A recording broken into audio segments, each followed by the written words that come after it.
it's good you could join us.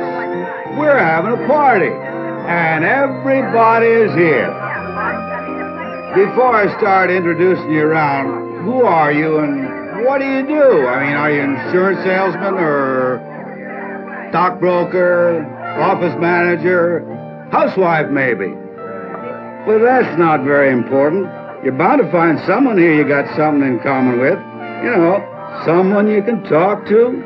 And if you don't, well, there's always a little old me. What? How long have I been here? Gee, I forgot. I've been having such a good time. For so long, I haven't even looked at the calendar. You know, one thing you'll notice after you've been here a little while, everything is sort of slow and easy. You kind of solve all your problems, all the pain and care of the outside world just sort of slither away like magic. Now, I'll tell you something. I'm going to let you in on a little secret on how we do this. Now, it isn't easy. It takes time. Sometimes years and years. But we have worked together to construct a world of our own. Now, there are some people, wet blankets, spoil sports, who tell us it's an artificial world. Well, so what? It's real enough for us, isn't it? Am I wrong? Right. But you know, I'm talking too much. May I procure for you a little picayune diminutive libation cup? What do you have?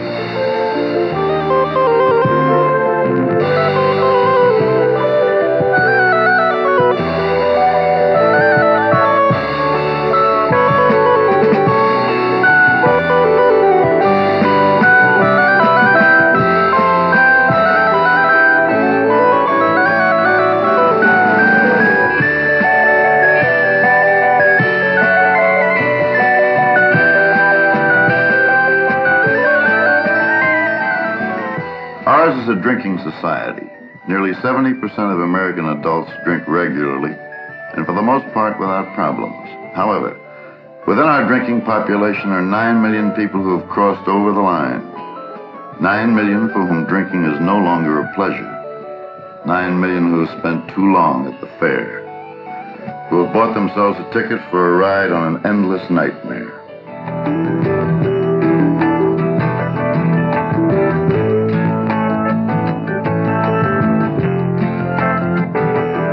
Socrates commented that wine moistens the soul, lulls our griefs to sleep, and wakens kindly feelings.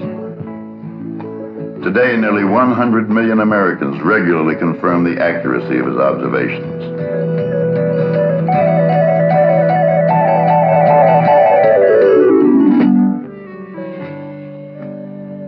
It makes me feel confident, and this makes me feel good. It makes me feel freer.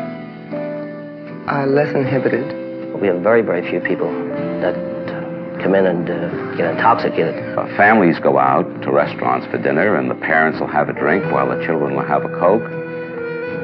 You know, as a businessman, I have many situations during the day that make me extremely tense, and it's difficult for me to wind down when I leave the office. Or this cocktail hour gives them a chance to get out and to release some of this frustration and to change their atmosphere and to possibly relax a little in the course of their day's work.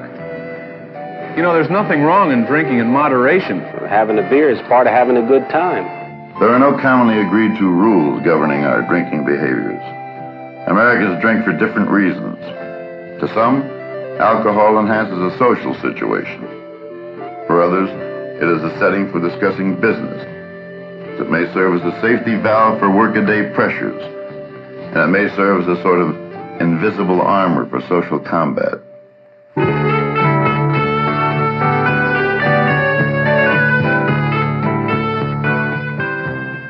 This is no man's land. It is here that the drinker is left to choose for himself when to drink, how much to drink, and in which company to drink. And statistically, This is dangerous territory. The chances are 1 in 10 that the drinker will develop an alcohol problem, one that will hurt him, his family, or society in general. Every tavern and neighborhood bar offers a drinking situation with its own unique set of rules.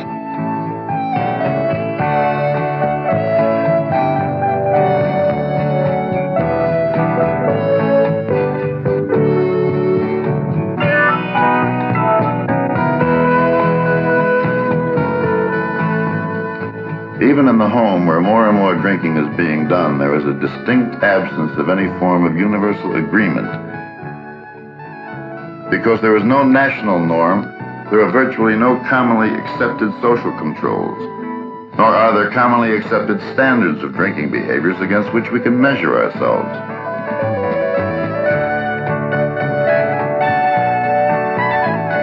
He may feel that it sets a bad example to drink at his own dinner table at home, but thinks nothing of tossing down 3 or 4 stiff ones at a business luncheon.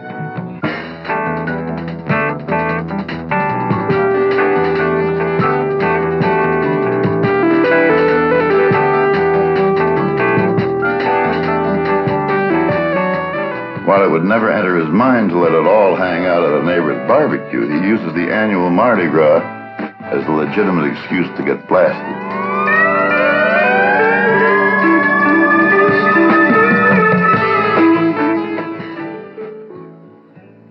When the American drinker approaches the watering hole and grabs the glass, he's doing far more than quenching a thirst.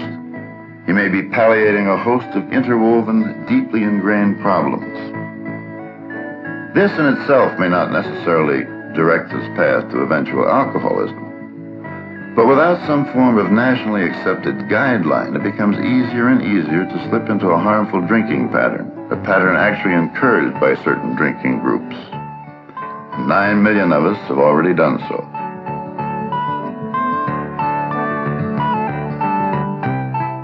Instead of drinking for companionship, for relaxation, to enhance a social or recreational activity, we begin to drink alone.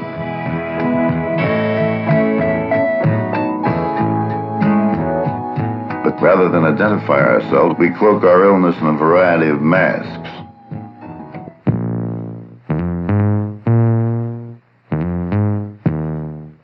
We seek to preserve the image, the mantle of respectability, our adherence to the Protestant ethic. And for the American middle class, it is not too difficult to demonstrate, even on a daily basis, that we are still in control. And we always have one indispensable smokescreen working for us. The classic alcoholic, the soup kitchen, Skid Row derelict. After all, we don't look like him. We're well-dressed, clean-shaven, and knocking down an impressive salary. The only problem with this rationale is that the Skid Row derelict comprises a very small 3 to 5% of the alcoholic population. He is the tip of the iceberg.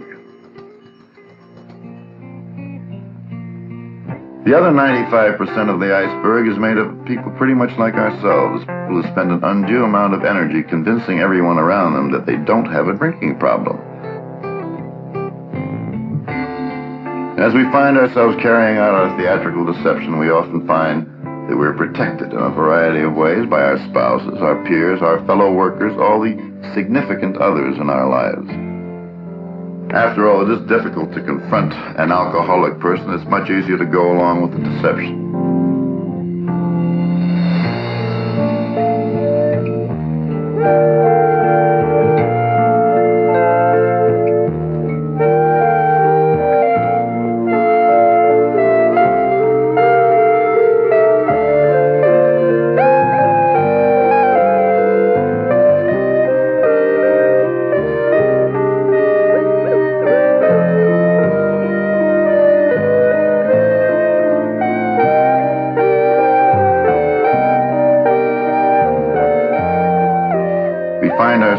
Slowly, almost imperceptibly, moving from one drinking group to another. We're always in search of the companions who will tolerate our ever-increasing excesses. And then finally, the search ends. The ride is over. The carousel goes on without us.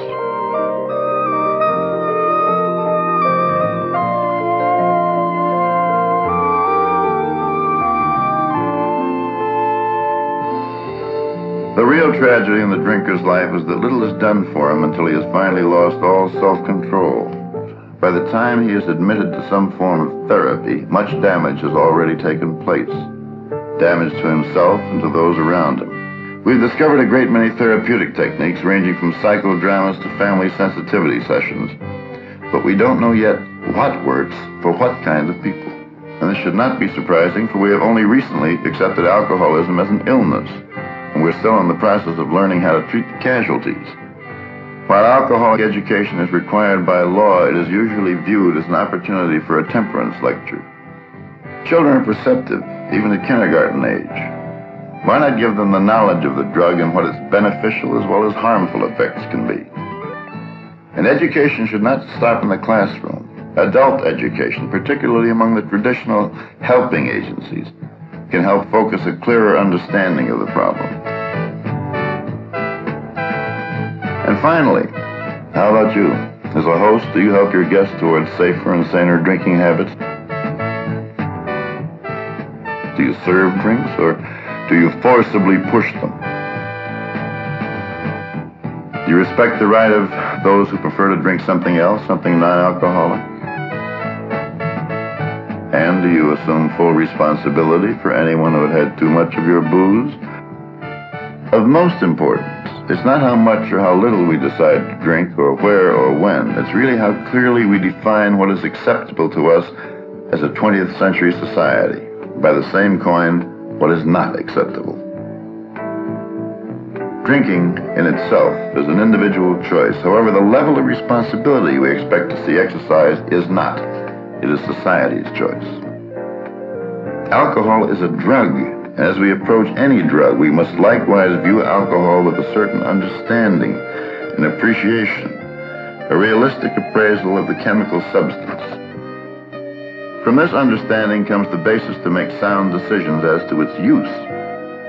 It is the challenge of this age, with its unique stresses and psychological pitfalls, to thoroughly understand the potential of alcohol, for good as well as bad.